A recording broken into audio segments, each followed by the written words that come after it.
Hoje nós vamos concluir aqui essa era mosaica, né? Nós já avançamos bastante na matéria, nós já vimos aqui a era edênica, noaica, patriarcal, e hoje vamos concluir a mosaica.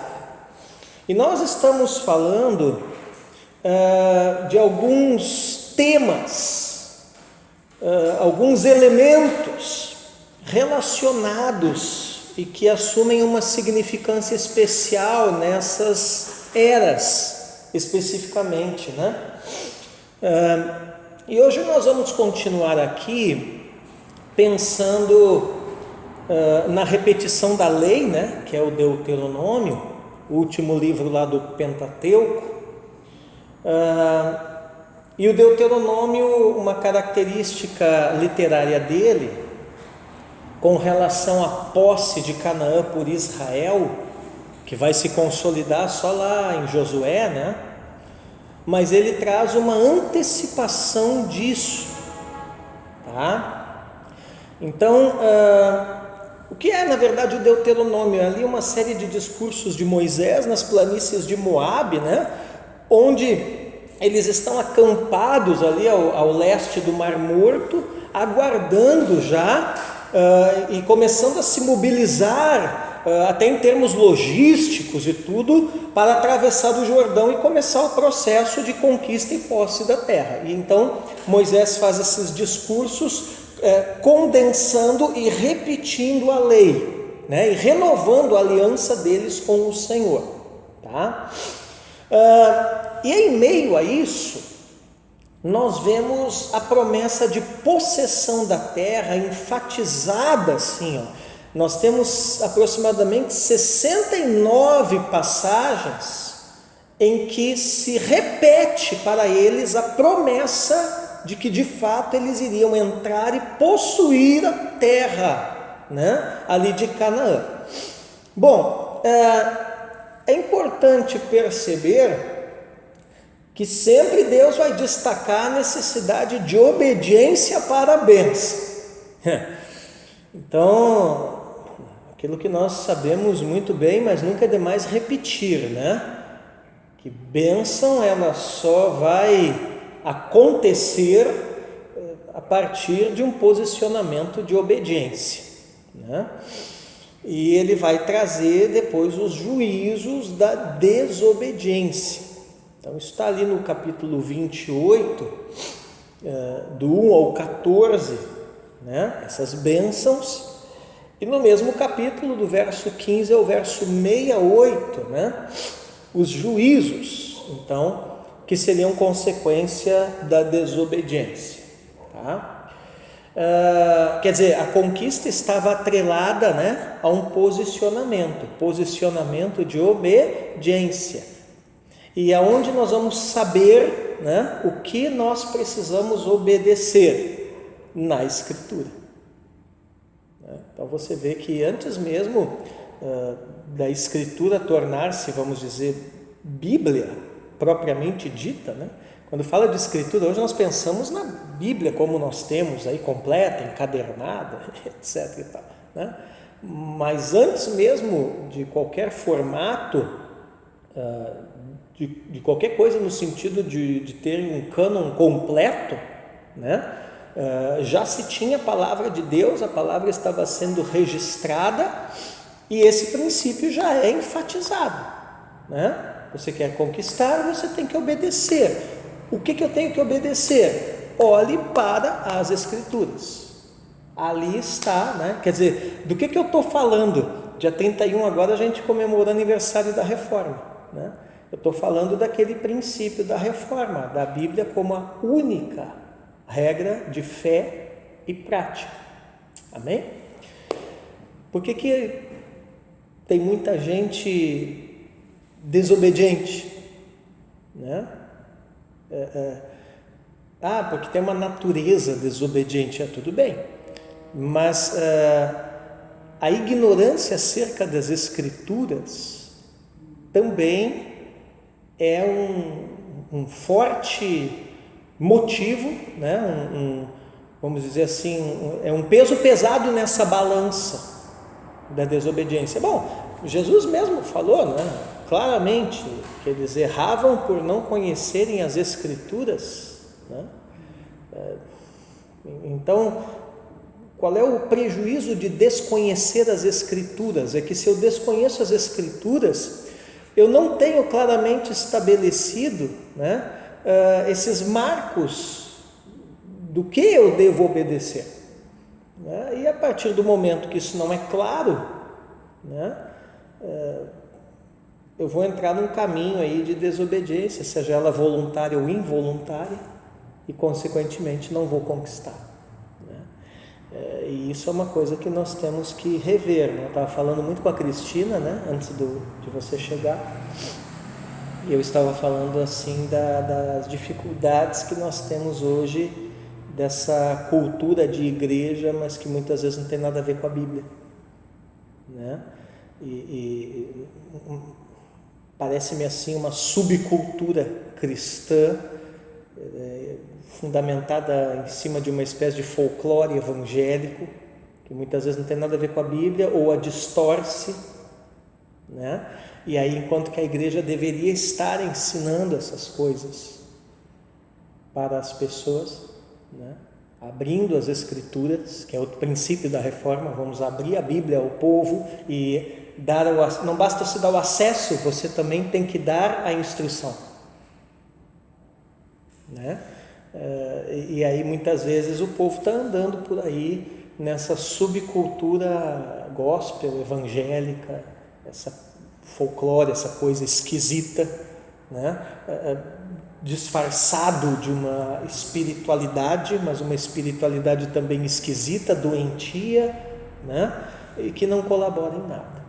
Então, o desafio do ministério de ensino é muito grande, né? Eu ainda estou naquela empreitada de ministrar escatologia aqui aos domingos. Isso é uma loucura aos olhos dessa geração,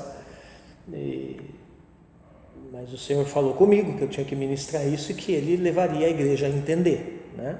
Na verdade, o que eu ouvi do Senhor foi o seguinte: faça o seu melhor que eu faço a minha parte. Então pronto, né? Eu estou ministrando aqui todo domingo sobre esse tema, dando o meu melhor, né? E eu sei que o Espírito Santo abrirá o entendimento da igreja. Mas não é apenas uma questão de eu ouvir o Senhor e eu ministrei a respeito disso, né? É uma questão que eu estou absolutamente convencido de que é a vontade de Deus que a igreja seja instruída nessas coisas, tanto nas coisas mais simples como nas coisas mais profundas. Eu estou absolutamente convencido que precisa se pregar e ensinar doutrina bíblica. Não estou falando de costumes, né? Tradições, folclore. Doutrina bíblica para a igreja. Amém? E assim, eu até falo às vezes para o pessoal aqui, né? Eu sei que vocês gostariam, de repente, mais de uma mensagenzinha assim, né? Jesus vai te dar a vitória, né? Essas coisas. E tem um momento e espaço para esse tipo de mensagem, que é mais motivacional e tal. Não estou dizendo que é errado, né? Mas eu estou dizendo que no que eu tenho discernido com relação à época para a igreja local que eu pastoreio, é tempo de trazer doutrina e doutrina substancial, né? Então, depois que eu terminar essa série de escatologia, eu vou entrar em outras coisas também, e aí dessa vez com relação à salvação. Eu tenho me admirado da quantidade de crentes que se dizem salvos, mas desconhecem completamente o que a Bíblia ensina sobre salvação. E de repente você começa a estudar mais a fundo essas coisas, e quem se dizia muito salvo, daqui a pouco vai começar a perceber que talvez não seja tão salvo assim. Né? Então são coisas, sabe, irmãos? Eu confesso para os irmãos que são coisas que me deixam muitas vezes muito angustiado no que diz respeito à igreja, na nossa geração, porque esse analfabetismo bíblico, essa ignorância teológica, e o que mais me incomoda é que às vezes a impressão que eu tenho é que muitos líderes até incentivam isso, né? Colocando o ensino bíblico, o ensino teológico como se fosse uma coisa ruim para o rebanho, ruim para a igreja, né? Quando não deveria ser assim, né? E aí nós acabamos realmente tornando-se essa igreja muitas vezes que acaba se diluindo na sociedade de tal maneira a se tornar irrelevante, né? Bom, enfim, mas voltando aqui, na narrativa dos juízos, tá? Dessa passagem aqui do Deuteronômio 28, do 15 ao 68, é muito curioso, gente, porque vai aparecer citações ali de calamidades que realmente aconteceram. Então, aquilo que eu sempre falo, Deus é o Deus da história, né? É o Deus que entra na história, né? Então, lá em 722 a.C., com o cativeiro para a Assíria, né, que foi o reino do norte, e em 586 a.C., que foi o cativeiro do reino do sul, a Babilônia. E depois, mais adiante, lá em 70 depois de Cristo, quando Roma promove a tal diáspora dos judeus, né, são ocasiões na história em que se cumpre, por exemplo, ali, Deuteronômio 28, 64, né? Vamos ler juntos. O Senhor os espalhará entre todos os povos, de uma até a outra extremidade da terra. Ali vocês servirão outros deuses, deuses de madeira e de pedra, que nem vocês, nem os seus pais conheceram. Então, isso não aconteceu no cativeiro com a Síria? Aconteceu. Isso não aconteceu com o cativeiro em Babilônia? Aconteceu. E com a diáspora romana? Também. Então, de fato, a partir do momento que eles desobedeceram, né? E é o pior tipo de desobediência, foi a desobediência consciente, porque eles conheciam as Escrituras, né? O Senhor de fato cumpriu a palavra, espalhou-os entre os povos, né? Eles foram servir outros deuses nesses locais aí longínquos, tá? Tem muitas outras coisas aqui, só que aí ia ter que fazer exegese. Eu acho até que é um bom desafio para vocês prepararem uma ministração aí, né? Se fosse aula de homilética, eu até ia dar isso como trabalho para fazer, né?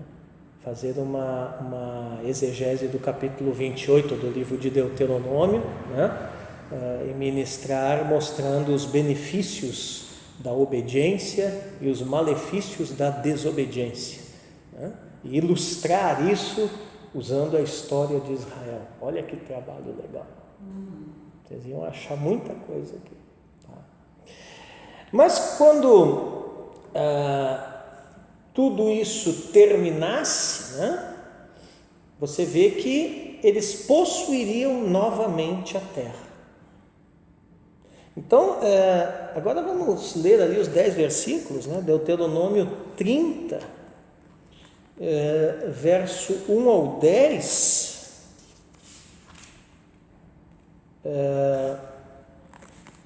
Essa Bíblia aqui diz promessas e ameaças, né? Deuteronômio 30, aqui, 1 ao 10, veja lá. Quando, pois, tiverem acontecido todas essas coisas, e postas diante de ti a bênção ou a maldição, se tu as tomares a peito no meio de todas as nações entre as quais o Senhor teu Deus te tiver espalhado, e voltares então para o Senhor e obedeceres à sua voz de todo o teu coração e de toda a tua alma, tu e os teus filhos, conformando-vos a tudo que hoje vos ordeno, então o Senhor teu Deus reconduzirá teus cativos e terá piedade de ti, e te ajuntará de novo do meio das nações entre as quais te houver espalhado, ainda que os teus exilados se encontrassem na extremidade dos céus, dali te tiraria o Senhor teu Deus, e ali mesmo iria Ele buscar-te. Verso 5: o Senhor teu Deus te reconduzirá à terra que possuíam os teus pais, e te dará a sua possessão, e te fará prosperar e multiplicar mais que os teus pais. O Senhor teu Deus te circuncidará o coração e o de tua descendência, para que ames o Senhor de todo o teu coração e de toda a tua alma, a fim de que possas viver. O Senhor teu Deus fará cair todas essas maldições sobre os teus inimigos e sobre aqueles que te perseguem com ódio. Tu, porém, voltarás a ouvir a voz do Senhor e porás em prática todas as ordens que hoje te prescrevo. O Senhor teu Deus te encherá de bens em todas as obras de tuas mãos, no fruto de tuas entranhas, no fruto de teus animais e nos produtos de teu solo, porque o Senhor se comprazerá de novo em fazer-te feliz, como se comprazia no tempo de teus pais, contanto que obedeças à voz do Senhor teu Deus, observando os seus mandamentos e seus preceitos escritos neste livro da lei, e que voltes para o Senhor teu Deus de todo o teu coração e de toda a tua alma. Então, veja que isso aqui tem um cumprimento longínquo, né?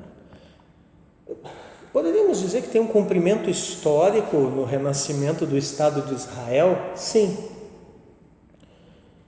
Mas na verdade ele tem um cumprimento longínquo lá no reino milenário. Então,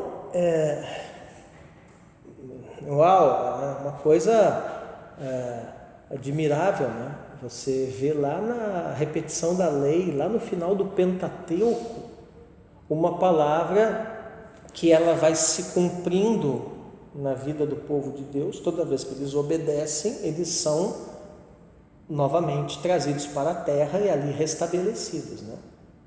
E isso terá uma consumação final lá no reino milenário. Então tem uma conexão entre Deuteronômio 30, né? E lá o Apocalipse 20, né? Por exemplo, isso destaca aquele entendimento, né? Deus vê a história como uma coisa só, e a sua palavra é uma coisa só. Amém? Então esses fatos aqui que nós vimos, não só a promessa de conquista da terra, que é várias vezes confirmada e tal, né?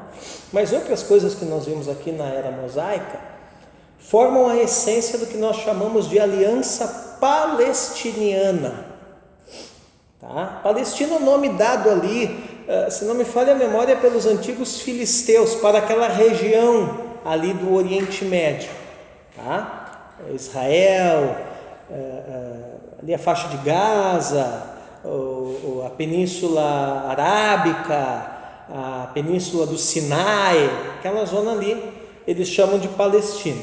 Bom, então a aliança palestiniana, né? Qual é o conteúdo dela? Primeiro, Israel será arrancado da terra pela infidelidade. Então, Deuteronômio 30, 1 ao 3, né? Nós já lemos, né? Então, quando todas estas coisas vierem sobre vocês, a bênção e a maldição que pus diante de vocês, se vocês se lembrarem delas entre todas as nações para onde o Senhor seu Deus os lançar, e voltarem para o Senhor seu Deus, vocês e os seus filhos, de todo o seu coração, de toda a sua alma, e derem ouvidos à sua voz, segundo o que hoje lhes ordeno, então o Senhor seu Deus mudará a sorte de vocês e os reunirá de todos os povos entre os quais o Senhor, o Deus de vocês, os havia espalhado. Quer dizer, então Israel é arrancado da terra pela infidelidade, mas também é restabelecido na terra pela fidelidade à lei de Deus, tá? Segundo, haverá um arrependimento futuro de Israel. Então, Deuteronômio 28 agora, 63 ao 68. Vamos dar uma olhada aqui na Bíblia, Deuteronômio 28, aqui, 63 ao 68, tá? Diz assim: e assim como o Senhor se comprazia em vos fazer bem e em vos multiplicar, assim se comprazerá em vos fazer perecer e em vos exterminar. Sereis arrancados da terra em que entrardes para possuí-la.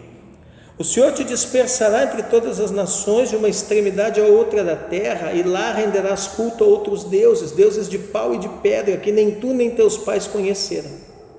Não haverá segurança para ti no meio desses povos, nem repouso para a planta de teus pés. O Senhor te dará ali um coração agitado, olhos lânguidos e uma alma desfalecida. A tua vida estará como um suspenso diante de ti, terás pavor de noite e de dia, sem nenhuma certeza de viver. Pela manhã dirás, tomara que fosse a tarde, e à tarde dirás, tomara que fosse amanhã. Isso por causa do terror que possuirá o teu coração e do espetáculo que terão de ver os teus olhos. O Senhor te reconduzirá em navios ao Egito, pelo caminho do qual eu te havia dito que não o veríeis mais. E ali, quando vós vos venderdes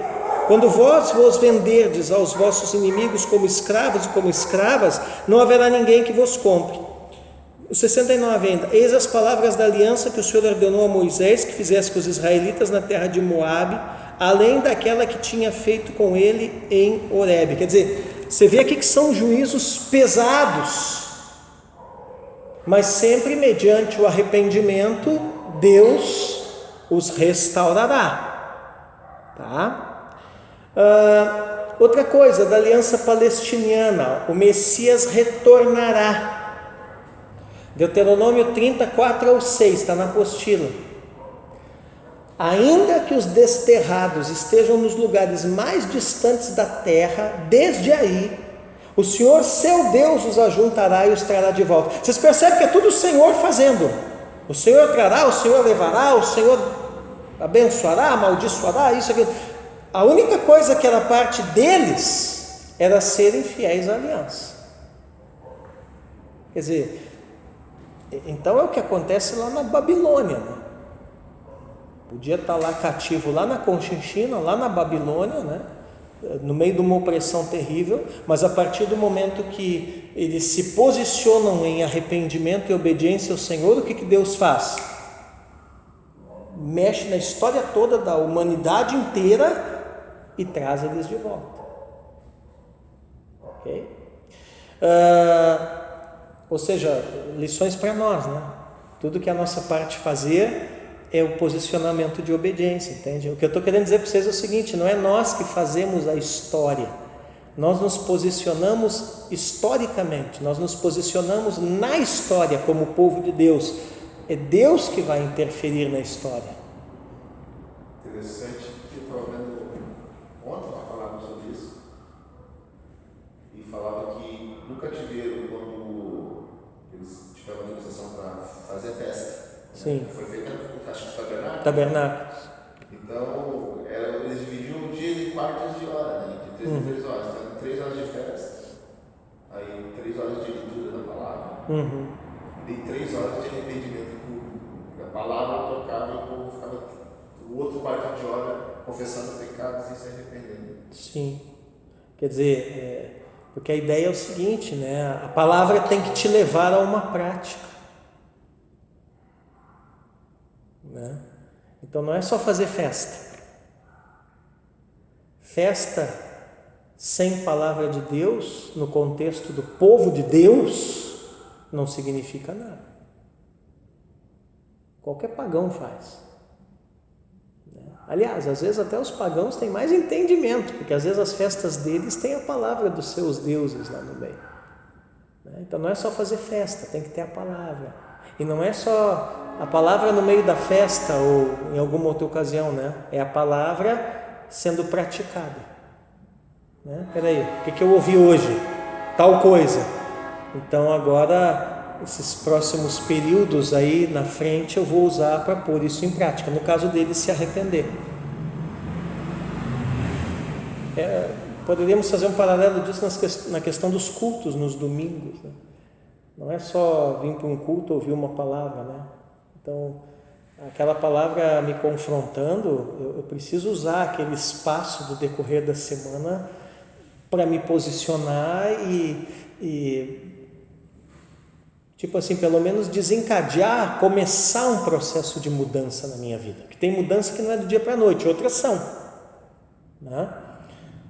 Mas infelizmente aquilo que eu falo é a subcultura evangélica.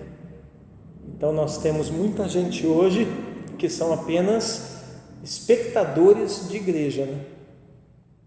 Então, de domingo a domingo, de mês a mês, de ano a ano, o cara ouve,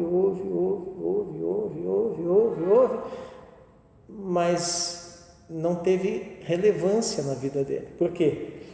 Porque isso é uma coisa que quem ministra não pode fazer por você. Eu posso te desafiar a mudar, a posicionar, mas eu não posso entrar dentro de ti e mudar por você. Tem alguém que pode, né? O Espírito Santo, só que às vezes as pessoas estão tão resistentes ou insensíveis ao Espírito Santo. Entende? Eu acho que esse é o perigo, sabe, gente,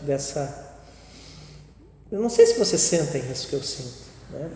Desse ranço gospel, essa coisa. Eu acho que isso é o perigo disso, sabe? Que assim parece que anestesia espiritualmente a igreja,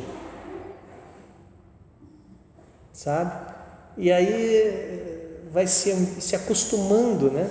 Se acostuma com a mensagem, se acostuma com o estudo, até com a aula, se acostuma, e daqui a pouco acontece aquelas coisas que eu vejo muito aqui na minha igreja acontecer, né? Eu tenho gente aqui que anda há 25, 20, 23 anos, 20 anos aqui comigo, e ano após ano a vida do cara é a mesma. E o pior, né? A pastora sabe disso, o pior é que a gente olha para a gente assim, né? Tipo assim, tá, também eu não vou mandar o cara embora da igreja, né?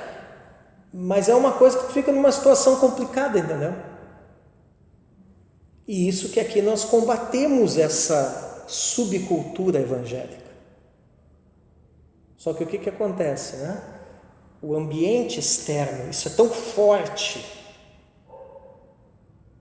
que mesmo num ambiente de ensino teológico intenso, como é o nosso ministério aqui, ainda assim tem algumas pessoas que eles são tão pressionados, muitas vezes até por familiares, por outros crentes, sabe? Que parece que eles se anestesiam com aquilo ali. E assim, tu não consegue tirar eles desse negócio. Aí, eu já fiquei muito desesperado com isso no passado. Hoje eu só oro e entrego na mão de Deus, porque eu percebi realmente que é uma missão impossível a mim. Que isso é só Deus mesmo que pode fazer. Mas isso não quer dizer que eu vou me acomodar, né?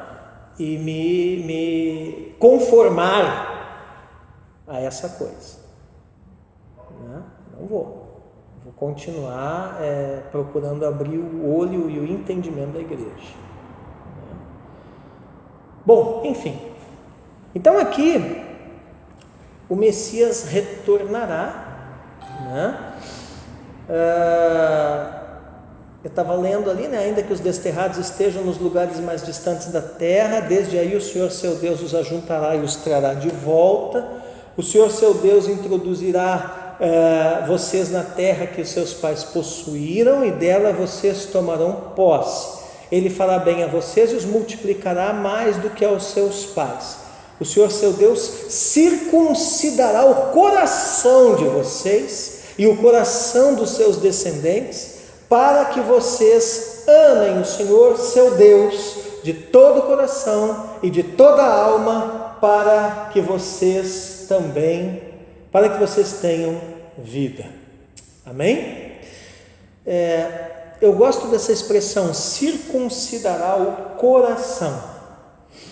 O que é coração circuncidado? O que é circuncidar? que é a circuncisão? Circuncisão é uma aliança, um pacto. Tá, espiritualmente, fisicamente. Corte do prepúcio, corte da carne. Isso. E o que é o prepúcio? É uma pele, é uma carne, né, do órgão sexual masculino, né, que não serve para nada, é uma carne excedente, não é isso? Então o que é circuncidar o coração? É cortar a carnalidade do coração. Porque tudo quanto é carnalidade que exista no coração não serve para nada, é um excesso. Então, coração circuncidado é sinônimo de coração espiritual, não carnal. E aí você pega até a questão da biológica mesmo, né? Qualquer médico aí vai dizer isso, né? Que o homem circuncidado, ele tem muito menos possibilidade de ter infecções de urina, de ter câncer, de ter qualquer espécie de enfermidade nos seus órgãos genitais. Por quê? Porque a carne excedente e desnecessária foi removida. Então, a mesma coisa, a carnalidade removida do coração, né, garantirá um coração saudável. Por que tem muita gente doente nas igrejas? Porque o coração ainda está carnudo, carnal, não está circuncidado. E aí gera ali tudo que é tipo de bactéria, de germe, de câncer. Estou falando espiritualmente, entendeu? Porque não foi circuncidado.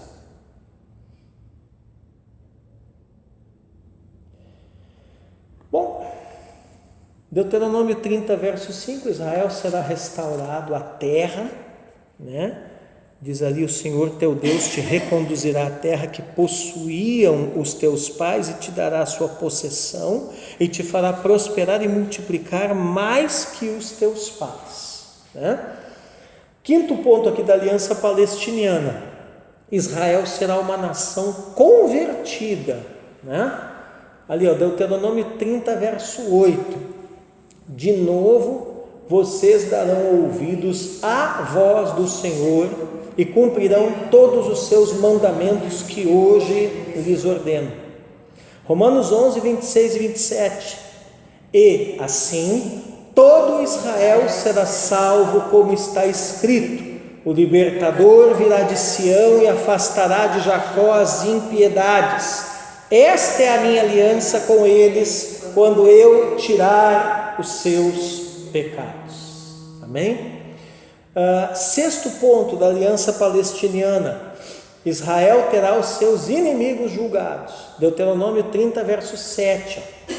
O Senhor, seu Deus, porá todas estas maldições sobre os inimigos de vocês e sobre aqueles que os odeiam e os perseguiram. Sétimo ponto ali da aliança palestiniana: Israel será abençoado como nação. Deuteronômio 39, 10.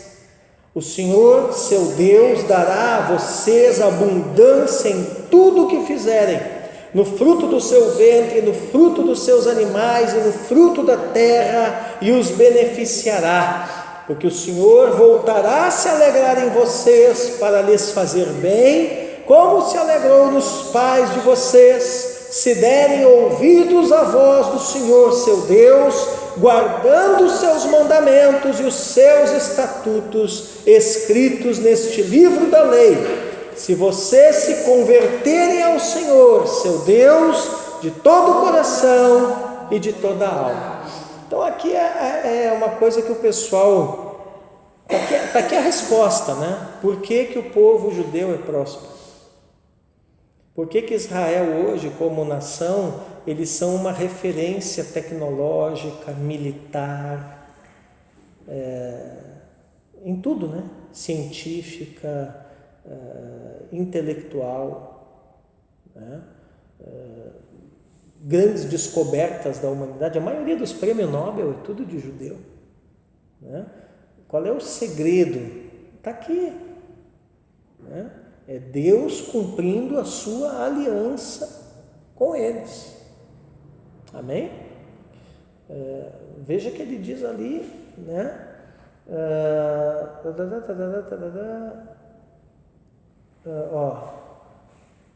Dará abundância em tudo o que fizerem, né? Então, assim, as culturas que estão fazendo no deserto agora, quem é que, né? Você assiste documentários, né? Tem um documentário, se vocês puderem, vocês assistam. Procura na internet o Centro Simon Wiesenthal, tá? Pesquisa esse nome na internet, Simon, né? Wiesenthal, é com W. Depois eu procuro aqui e mando, né? E esse cara aí, ele foi um cara que escapou da Segunda Guerra, e aí ele montou toda uma ONG, seria como uma ONG na época, né? Para recolher informações sobre os nazistas. E esses nazistas aí que depois da guerra foram caçados e capturados, e teve gente que foi julgado e tal, né? Foi tudo o dedo desse Simon Wiesenthal por trás, né? E eles produzem documentários. Eu tenho um documentário lá deles que chama-se O Longo Regresso para Casa. E eles contam toda a história, né, do fim da guerra, a Europa lá toda destruída, né? 6 milhões de judeus mortos. Pra você ter uma ideia, quase toda a população de judeus da Polônia foi exterminada, né? E aí ele mostra a libertação ali dos campos de concentração, e esses caras, ninguém queria eles na Europa, porque os países com a economia tudo destruída por causa da guerra, quem é que vai querer refugiado de guerra no seu país? Ninguém, né?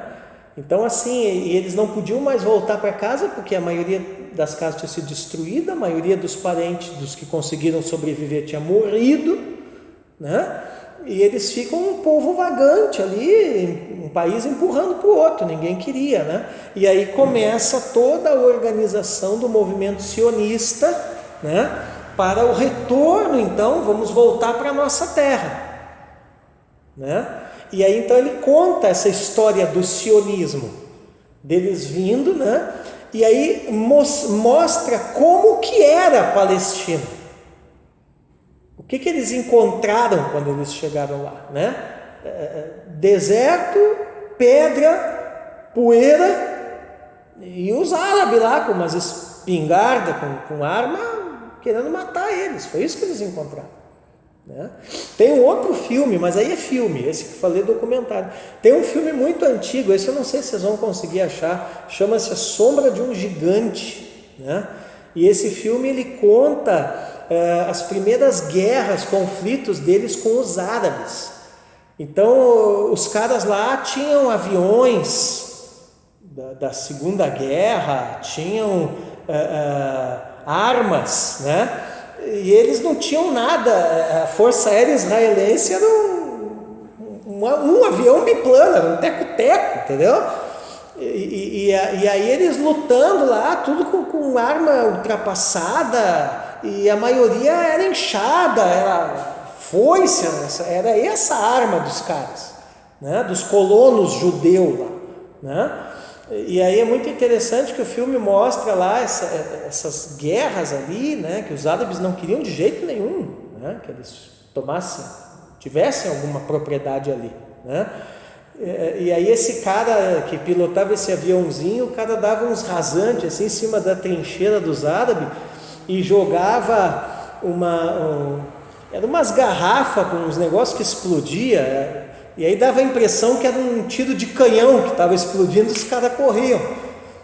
Então era um troço de louco, assim, humanamente falando, não tinha como eles terem sobrevivido ali, ainda mais conquistado aquela terra, que foi uma reconquista, né? Entendeu? E os caras conseguiram, né? Vocês sabem como é que foi, né? Eles juntaram o dinheiro que eles tinham, né? E aí o cara ia lá, comprava de um árabe lá no meio do deserto, um pedaço de nada, né? Comprava uma fazendinha, né? Aí eles juntavam mais dinheiro, vinha um outro judeu, comprava a fazendinha do lado. Aí vinha o outro e comprava de trás, e os árabes foram vendendo, porque era terra estéril. Só que quando os caras se deram conta, eles já tinham um monte de terra comprado, uma colada na outra. E aí os árabes acordaram e disseram, não, peraí, esses caras vão dominar isso tudo aqui, né? Então vamos fazer guerra em cima deles. E aí começou as guerras ali pela posse da terra. Por isso que quando que eles têm esse negócio, né? O judeu tem esse negócio de defender a terra ali, vai mexer na terra deles para tu ver o que te acontece, né? Por quê? Porque isso já é ancestral, os antepassados deles morreram por aquilo ali, né? Mas é interessante que tu vê esses documentários, esses filmes, tu vê nitidamente que é Deus na jogada, que não tem como um cara com uma foice, entendeu? Encarar um cara com uma metralhadora lá do outro lado e vencer o cara. Possível. Entende? Então é umas coisas loucas, assim, sabe? A metralhadora do cara trancava, o avião ia lá bombardear eles, de uma hora para outra caía, entendeu? E os caras lá com enxada lutando uma guerra.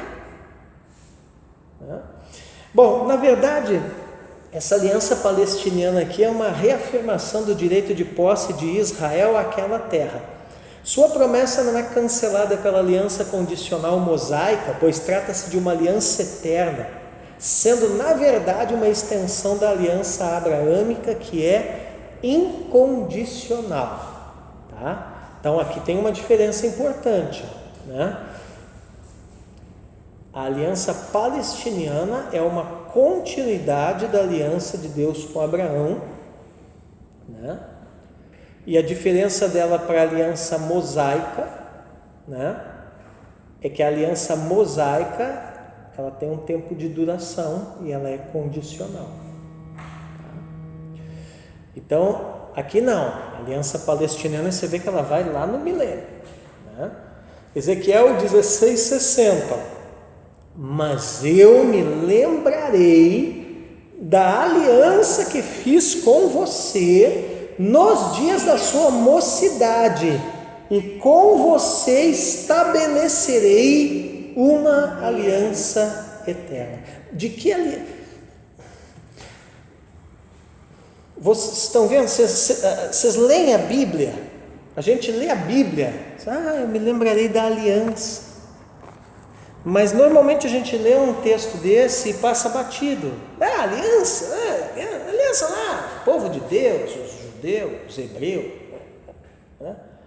Mas aqui quando a gente começa a estudar essas eras, a gente vê de que aliança Deus está falando.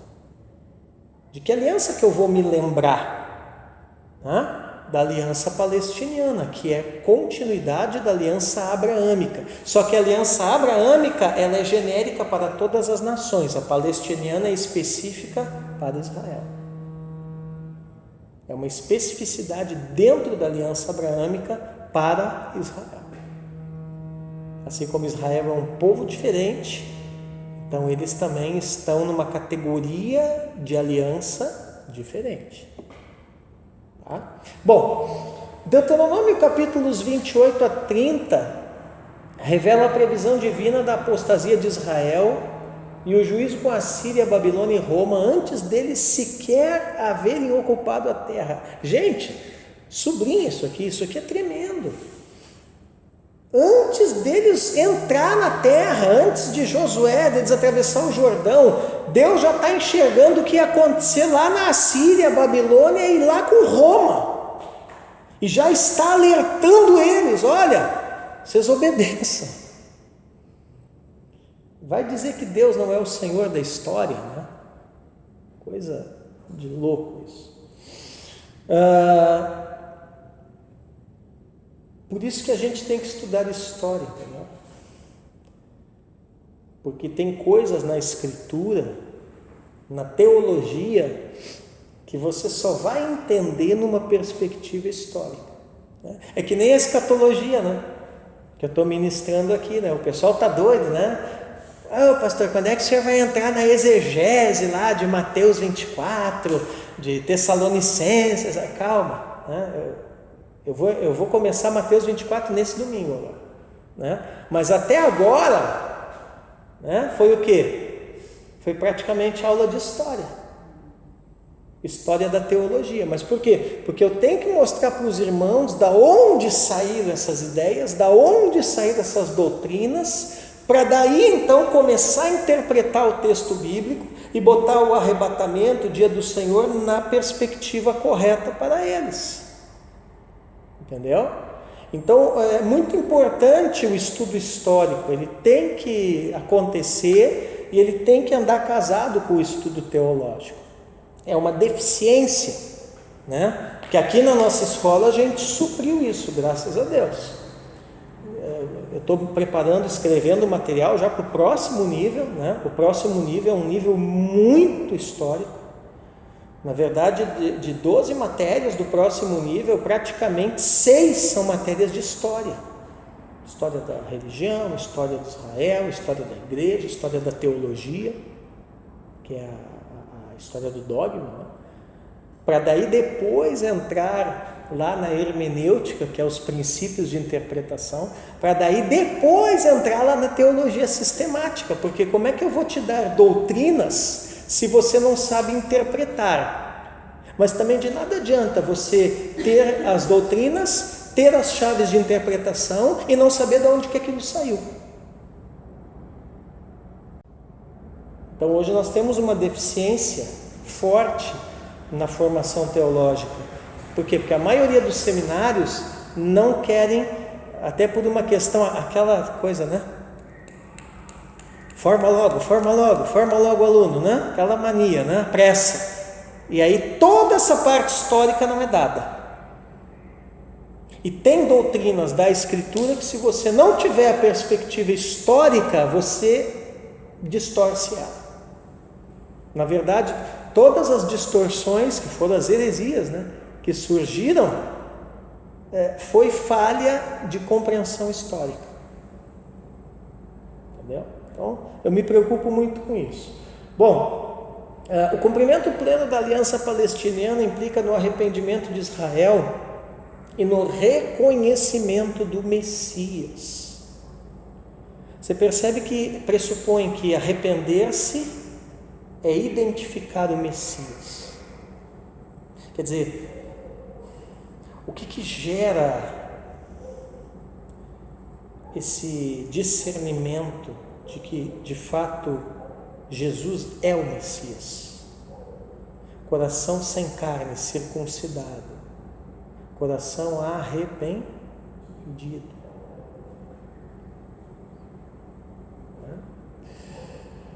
Zacarias 12, versos 10 a 14, né? Eu gosto dessa passagem.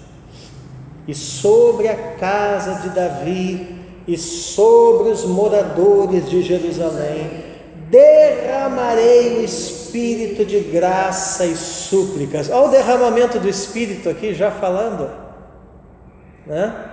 Olharão para aquele a quem traspassaram. Uau! A quem traspassaram. Como que ele morreu? Transpassado, né? Prantearão por ele como quem pranteia por um filho único. Quem é ele? O unigênito. E chorarão por ele como se chora amargamente pelo primogênito. Quem é ele? Ele é o primogênito dentre os nossos irmãos. Continuando, naquele dia o pranto em Jerusalém será tão grande como o pranto em Hadad-Rimon, no vale de Meguido. A terra pranteará, cada família à parte, a família da casa de Davi à parte e suas mulheres à parte, a família da casa de Natã à parte e suas mulheres à parte, a família da casa de Levi à parte e suas mulheres à parte, a família dos Simeitas à parte e suas mulheres à parte, todas as outras famílias prantearão, cada família à parte e suas mulheres à parte. Você percebe que aqui já é uma parte que está falando para o futuro. Naquele dia. Nossa, Zacarias é uma loucura. Quando eu li o Evangelho puro. Não, Zacarias. Sim, Zacarias faz parte, né, junto com Daniel e tal, de escritos apocalípticos do Antigo Testamento. Bom, vocês lembram da imersão de Zacarias que a gente fez, né? Então, o que acontece aqui? Aqui é uma parte específica para Israel no futuro, né? Mas a primeira parte aqui desse trecho, né, já se cumpre ali na paixão e morte do Senhor Jesus.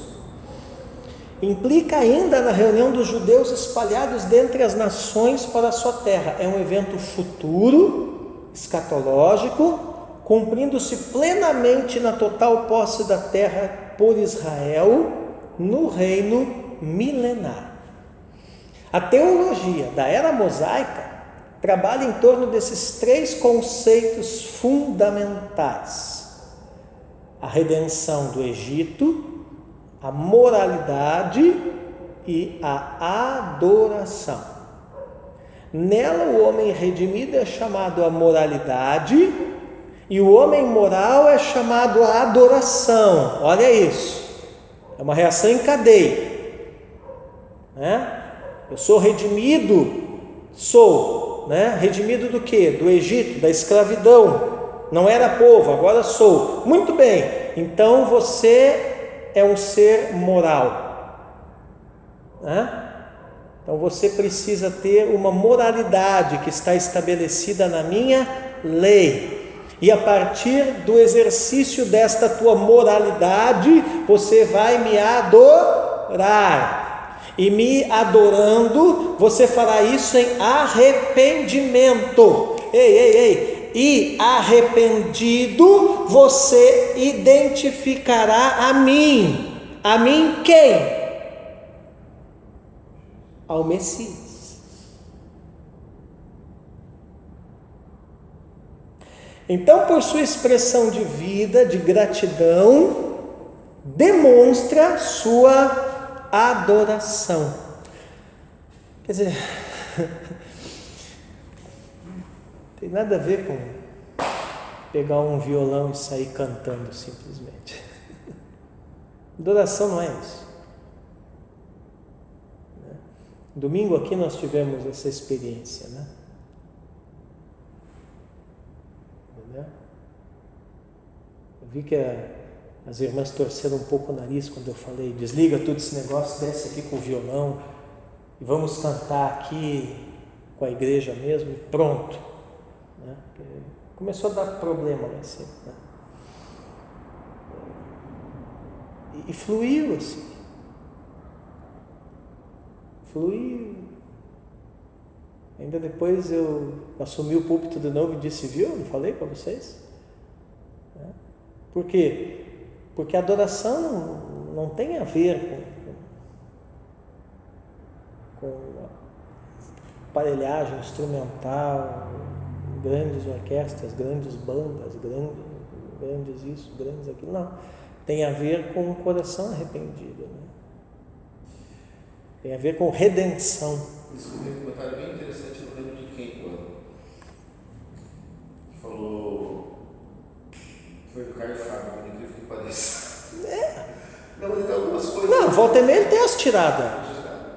Ele estava falando justamente a respeito dessa adoração, né? Da adoração voltada só para o louvor. E ele estava falando que a diferença do louvor para qualquer banda gospel, qualquer grupo gospel, para Luan Santana não tem diferença nenhuma. Porque ele falou que a música, quando é boa, ela cumpre o mesmo propósito, sendo ela do Luan Santana Profana ou sendo ela do grupo gospel. Porque no final do show, os dois públicos saem de lá com a mesma intenção, louco para comprar um DVD. Isso é uma crítica ácida, mas é uma verdade. Tipo assim, se aquilo que eu chamei de adoração, o máximo que aquilo produziu na minha vida é um impulso de comprar um DVD, ou é o impulso de fazer uma live, uma selfie, eu vim no show, eu tenho uma bronca com esse tal do show, né? Então qual é a diferença mesmo para música profana? Nenhuma.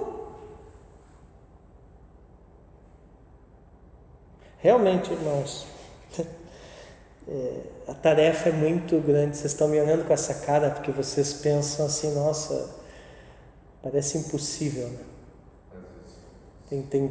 A gente olha assim para coisa institucionalizada, né? E a gente, por ter um olhar bíblico enxergando isso, você vê essas coisas, né? Acho que o pior é quem não consegue perceber e acha que tá uma bênção, né? Os bobos úteis, né? Mas quem consegue ver isso, né? Você realmente pensa assim que não tem jeito, mas Deus tem jeito. Amém? Aí por isso que eu sigo a linha teológica que sigo, né? Que enfatiza a soberania, né? Isso aí são coisas que só a soberania de Deus mesmo vai conseguir deslinhar esse emaranhado tão esquisito que se tornou a igreja na nossa geração. Mas ainda assim, interessante você ver que Deus não abre mão da sua igreja, né? Ainda assim. Eu era muito convertido e eu me converti numa igreja bem raiz, assim, pentecostal. Sim.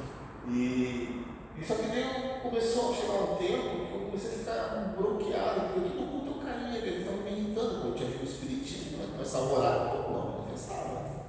E aquilo começou a me irritar. Pô, mas eu nem inteira ver isso. E daí parece que foi assim, do nada alguém chegou e falou que na quadrangular primeira tinha um culto voltado para quem tinha participado dessas coisas e tal. E eu fui lá. Lá, o pastor chamou para conversar, um visitante, deu uma entrevistada. E eu achei interessante que a primeira coisa que ele falou foi: querido, a partir do momento que você se batizou, você aceitou Jesus, todas as opções para a vida caem por terra. Então, o teu corpo é o corpo do Espírito Santo, você é templo do Espírito Santo. Esse negócio que agora você está manifestando, o que está acontecendo com você? Né? Então, lógico, a gente sente a vibração, sente a perturbação, sente a opressão, aquela coisa está acontecendo, mas aí é onde você tem que reafirmar a tua fé. Não, eu sou templo do Espírito Santo. Claro. E aquela palavra que ele me deu, a partir daquele dia eu nunca mais caí. Entendeu? Eu também posso ter aquilo, sim. Daquele esclarecimento. E eu comecei a ir lá naqueles dias, daqueles cultos que eram nas sextas-feiras e tal. Eu comecei a acompanhar e tal. E você vê como é que são as coisas. Naquela época começou aquela moda do Benin. Né? Sim. Começou o Benin e tal. Aí um dia o pastor falou que ia ter um negócio especial, não sei o que, vem na sexta-feira e tal. Cheguei lá no negócio do Benin.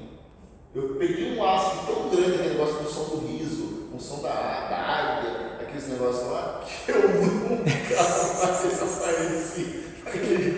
Fugiu do culto do Benin. Eu falei, meu, que isso? Mas é a questão da estranheza mesmo. Você vê coisas assim.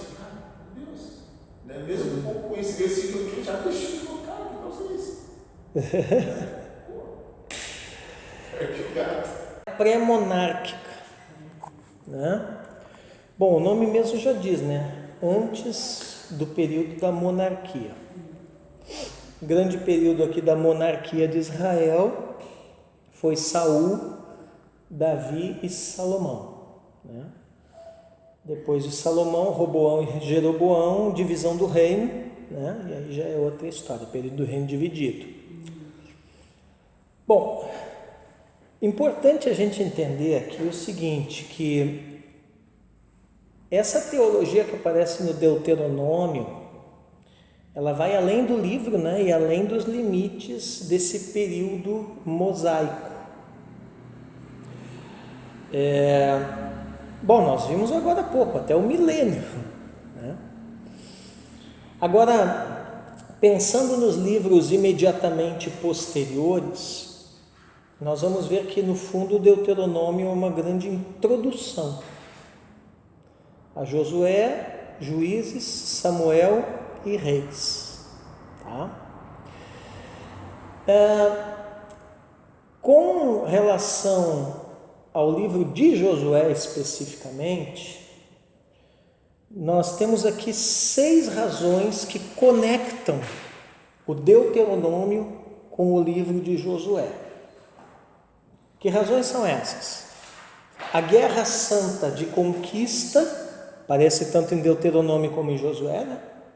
A distribuição da terra, a unidade de todo Israel, veja que eles ainda não eram um reino, mas já eram vistos como uma nação, né? Josué como sucessor de Moisés, ele é consolidado como sucessor de Moisés, a aliança e a presença de Deus, ok? Então aqui são as 6 razões que conectam Deuteronômio com o livro de Josué, né? A prova que existe essa conexão é que cada um desses temas aparece em ambos os livros, né? Então, ali em Josué 1, por exemplo, você vai ver isso, você vai ver a guerra santa, né? A terra, a unidade de Israel, o papel de Josué, a aliança e a presença de Deus. Tudo isso aqui no capítulo 1 apenas de Josué.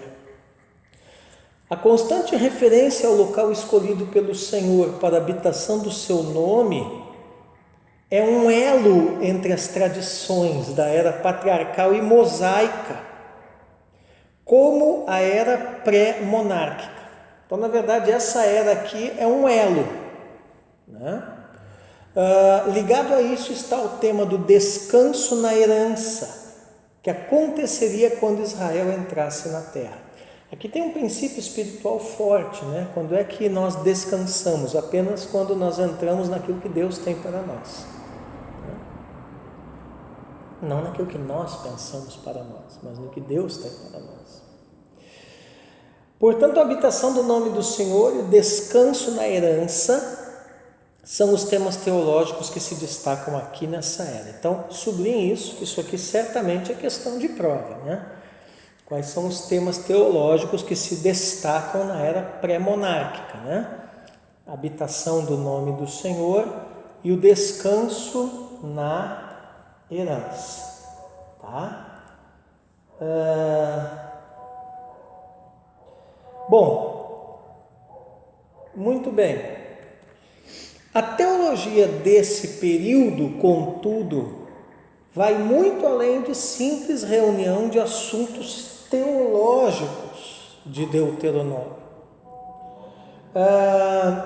Podemos detectar nesses livros dos profetas anteriores, né, como a Bíblia hebraica chama, anteriores e posteriores, né, 3 declarações-chave que destacam a ênfase profética nos momentos mais decisivos da história e teologia de Israel.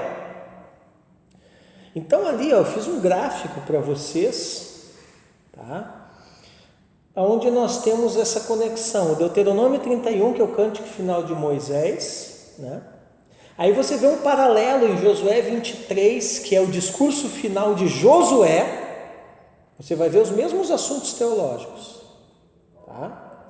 E depois em 2 Samuel capítulo 7, essa declaração de Deus a Davi. Então essas 3 passagens aqui mostram claramente um alinhamento de temas teológicos, são coincidentes. Isso mostra o quê? Que de fato, né, há uma conexão entre todos esses livros, tá? O que eu estou tentando mostrar para vocês aqui? Que a conexão ela não é só histórica, tá? Ela é teológica, ela é doutrinária, tá? Muito bem. Analisando os textos bíblicos, veremos que o tema dos 2 discursos de despedida de Moisés e de Josué era focado no cumprimento momentâneo da antiga promessa, falando de uma terra, um descanso e um local escolhido pelo Senhor. Então sublinhem isso: uma terra, um descanso e um local escolhido pelo Senhor.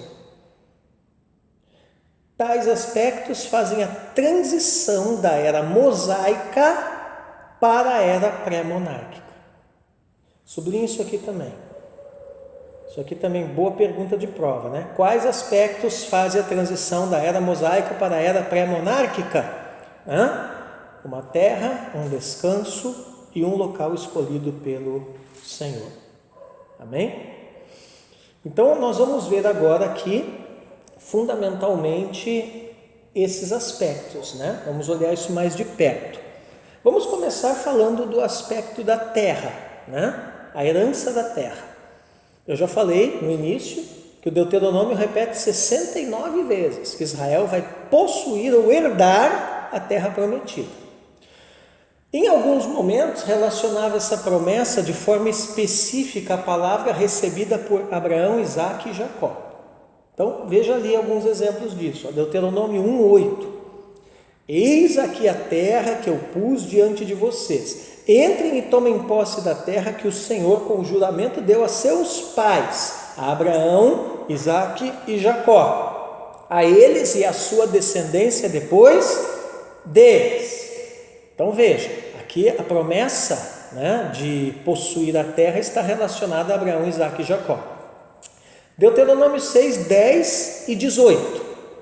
Quando, pois, o Senhor seu Deus tiver levado vocês para a terra que, sob juramento, prometeu aos seus pais, Abraão, Isaque e Jacó, que daria a vocês, uma terra com grandes e boas cidades que vocês não construíram.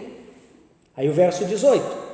Façam o que é bom e reto aos olhos do Senhor, para que tudo lhes vá bem e para que vocês entrem e possuam a boa terra que o Senhor, sob juramento, prometeu aos pais de vocês.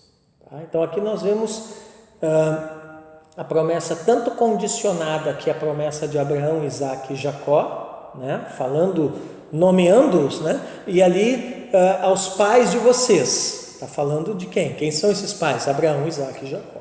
Só que ali eles não são nomeados, né? No 18. Deuteronômio capítulo 7, verso 8. Mas porque o Senhor os amava e, para cumprir o juramento que tinha feito aos pais de vocês, o Senhor os tirou com mão poderosa e os resgatou da casa da servidão, do poder de Faraó, rei do Egito. Deuteronômio 34, 4. Né? Veja ali, ainda o capítulo 7, verso 8, para cumprir o juramento que tinha feito aos pais de vocês. Né? Então, por que o Senhor os tirou?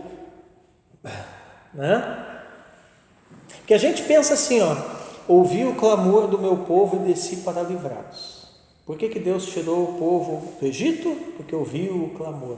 Só que muito antes desse clamor daquela geração, já havia uma promessa feita aos pais. Quer dizer, o clamor simplesmente, né, foi respaldado pela promessa. Uau! Olha que princípio aqui de intercessão. Vamos erguer um clamor. Amém. Quando que o clamor funciona? Quando é respaldado por uma promessa. Porque clamor só por clamor vira só gritaria e nada mais. Então, o clamor que os filhos de Israel erguem no Egito, né? Qual era o conteúdo da oração deles? Senhor, lembra-te da promessa aos nossos pais. Por que tem muita oração que não é respondida? Por que tem muita intercessão ineficaz que não passa de pura perda de tempo na vida da igreja hoje? Porque não tem respaldo bíblico nenhum. É aquilo que a apóstola Valnice ensina naquela série de livrinhos dela, né? Orando a palavra. Então, isso é uma coisa assim, ó, que eu acho que todo pastor tinha que treinar os irmãos da intercessão na igreja. Os irmãos, a primeira coisa que eles têm que aprender é orar a palavra. Porque quando a intercessão, né, ora a palavra, o clamor é respaldado pela promessa e aí a coisa acontece. Mas é memória, né? É, aquilo que me dá esperança. O que me dá esperança? As promessas do Senhor, que são firmes e fiéis. Né? Bom, vamos mais um pouco adiante, olha ali, Deuteronômio 34:4, e o Senhor disse a Moisés: esta é a terra que, sob juramento, prometi a Abraão, a Isaque e a Jacó, dizendo que a daria à descendência deles. Estou permitindo que você a veja com seus próprios olhos, mas você não entrará nela. Então, a promessa também estava aqui baseada num juramento. Deus jurou. Com essa base ele prometeu. E com esse fundamento do que ele prometeu, nós clamamos. E ele nos ouviu. E nos levou de onde estávamos para onde precisamos estar.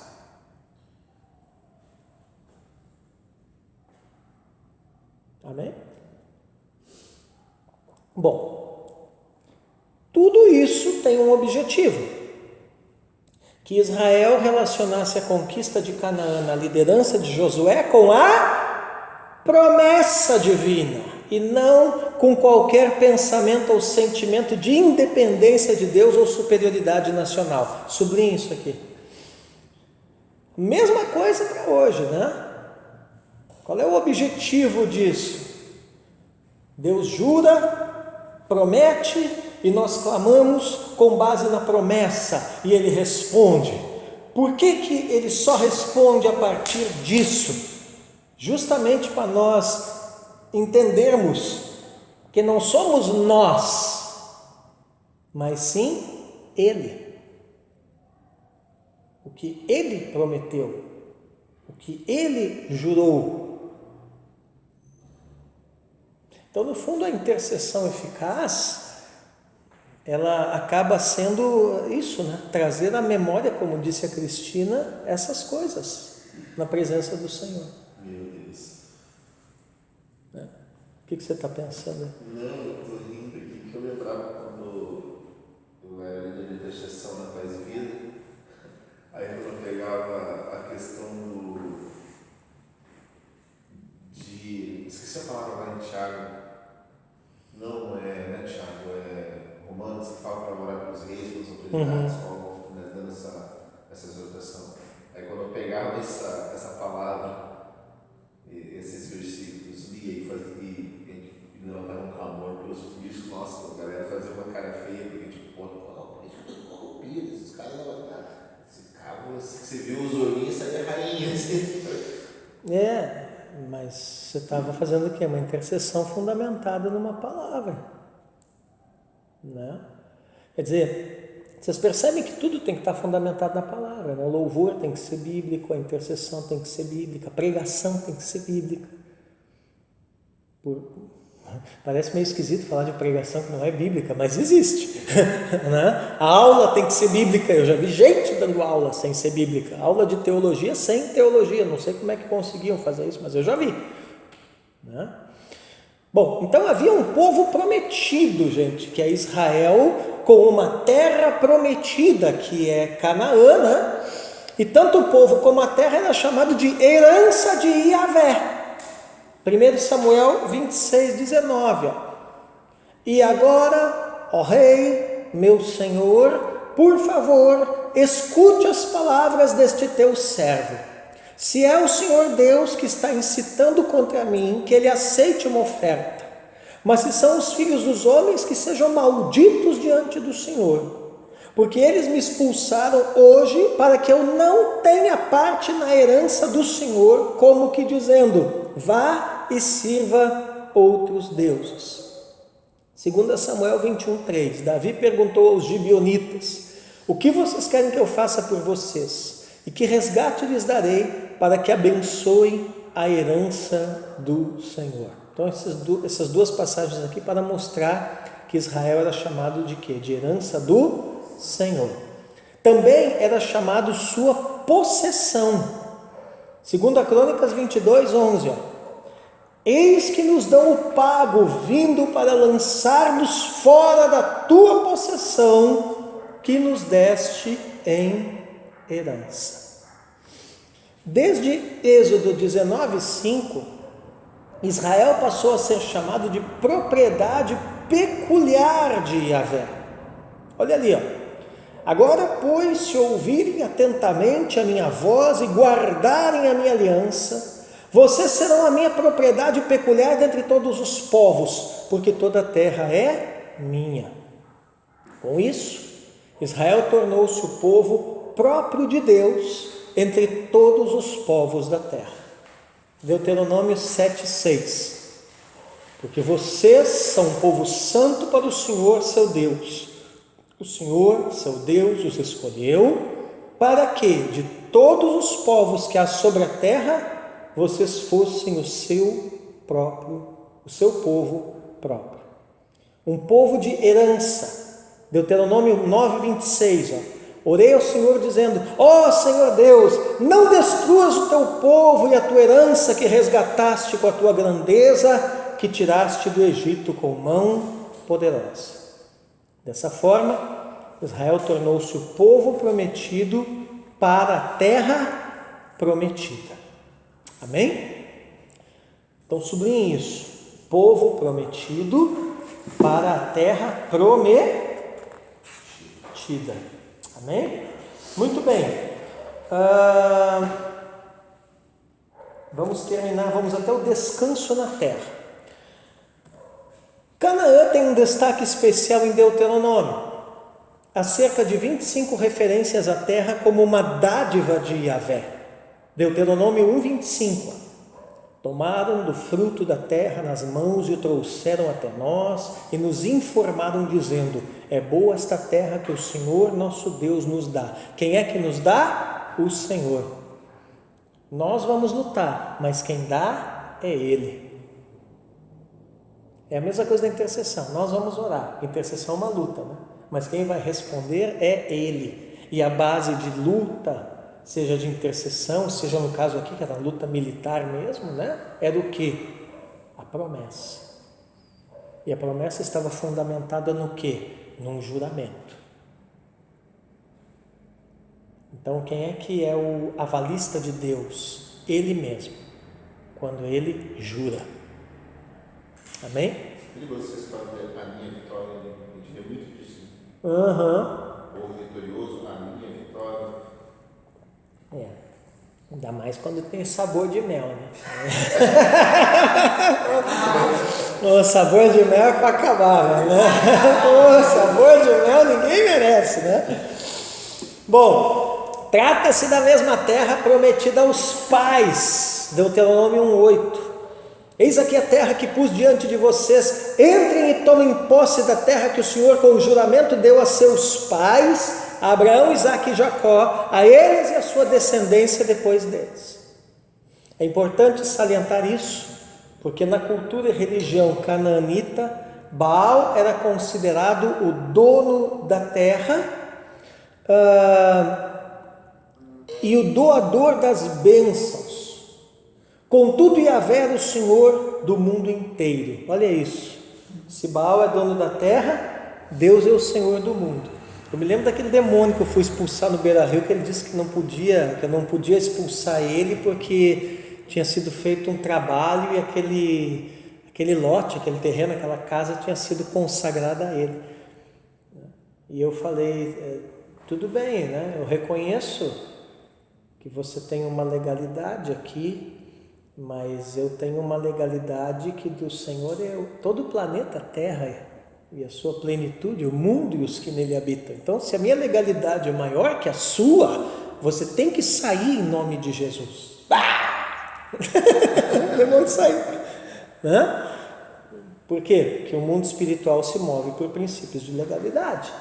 Como dizia o apóstolo Jair, peixe maior engole peixe menor, né? Então quem tem a legalidade maior vence. Então era o caso do Baal aqui, né? O dono da terra, diziam os cananeus. Mas aí chega Israel, né? E diz, beleza, Baal é dono aqui da terra, do pedaço, né? Mas eu sou dono do mundo. Né? Dessa forma, não há dúvidas quanto ao direito de herança de Israel àquela terra, pois era primeiramente a terra de Yahvé, e ele a daria a quem quisesse. Ora, se a terra é de Deus, Deus dá para quem ele quer. Levítico 25, 23, também a terra não será vendida em definitivo, porque a terra é minha, pois vocês são para mim estrangeiros e peregrinos. Por outro lado, nunca em sua história, Israel de fato possuiu a terra. Que curioso, né? Pois esta era a propriedade do Senhor e concedida para que pudessem cultivá-la e viver nela enquanto servissem a Ele. Então, ao mesmo tempo que a terra é do Senhor, Ele dava para eles não eram os legítimos senhores em última instância da terra, porque a terra continuava sendo de Deus. Ele dava a eles para eles produzirem, para eles sobreviverem, para eles usufruírem, mas o direito de propriedade ainda era do Senhor. Esse conceito está possível na nossa vida hoje. Exatamente. E isso é um mecanismo, né, justamente para que não se desvie, ou através da desobediência não perverta isso, não corrompa isso. E isso não se referia apenas a Canaã, mas a toda a terra, conforme dito a Faraó nas pragas do Egito, né? Então isso valia na terra inteira, até no Egito. Êxodo 9, 29. Moisés respondeu: quando eu sair da cidade, estenderei as mãos ao Senhor, os trovões cessarão e já não haverá chuva de pedras, para que você saiba que a terra é do Senhor. Na era patriarcal, os patriarcas possuíam apenas partes de Canaã. Que partes? Local de sepultamento. E por que isso era pertencente a eles? Porque era uma primícia. Então, quando lá o Abraão sepulta Sarai, né? É a gruta de Macpela, né? E depois os patriarcas, né? Eles têm alguns lugares ali onde eles cavam poços e tal. Por que Deus permitiu que eles tivessem possessão desses pontos? Porque isso já era a primícia, apontando para a conquista plena que viria depois, na geração ali de Josué. No sentido real, Canaã foi a terra das suas peregrinações. Gênesis 17, 8. Dar-te-ei e a tua descendência a terra das tuas peregrinações. Toda a terra de Canaã em possessão perpétua, e serei o seu Deus. Dessa forma, apesar de possuírem a promessa, não a detinham na realidade total. Sublinhe isso. Apesar de possuírem a promessa, não a detinham na realidade total. Percebemos nesta era que a terra era um presente, mas Israel tinha que apoderar-se dela com ações militares. Prova disso, gente, são as várias ocorrências da citação da terra que o Senhor dava a Israel para possuí-la. Então, um exemplo, Deuteronômio 3,18. Nesse mesmo tempo eu lhes ordenei, dizendo: o Senhor, o Deus de vocês, lhes deu esta terra para que vocês tomem posse dela. Todos os homens valentes, armados, devem passar adiante de seus irmãos, os filhos de Israel. O que isso revela? Que soberania divina e responsabilidade humana são conceitos conectados. Sublinhe isso. Isso revela que soberania divina e responsabilidade humana são conceitos conectados. Deus é soberano, amém, aleluia. Ele deu para nós conquistarmos, glória a Deus. mas nós vamos guerrear. Ele não vai vir guerrear por nós. Ele não vai vir não vai vir fazer o que nós temos que fazer. Oi? Isso. Então, ele é soberano. Ele é soberano à medida em que nós somos responsáveis. Amém? Quer dizer, ele vai manifestar a sua soberania? Vai, à medida que nós formos responsáveis. A terra prometida em herança era um dom de Deus dado em arrependimento a Israel, como cumprimento parcial da palavra e promessas divinas. Nesse solo abençoado, Israel seria abençoado. Deuteronômio 28:8. O Senhor determinará que a bênção esteja nos seus celeiros e em tudo que colocarem a mão. Ele os abençoará na terra que o Senhor, seu Deus, lhes dá. Amém? Ou seja, solo abençoado, né, para um povo abençoado. Quer dizer, nós somos esse povo abençoado, né? E a nossa presença, a nossa atuação, né, nessa terra, nessa cidade, nessa região, abençoará esse solo. Portanto, a bênção de Deus é um dos aspectos que conectam teologicamente as eras anteriores que nós vimos com esta aqui, que é a era pré-monárquica. Sublinhe isso, a bênção de Deus. Amém? Muito bem.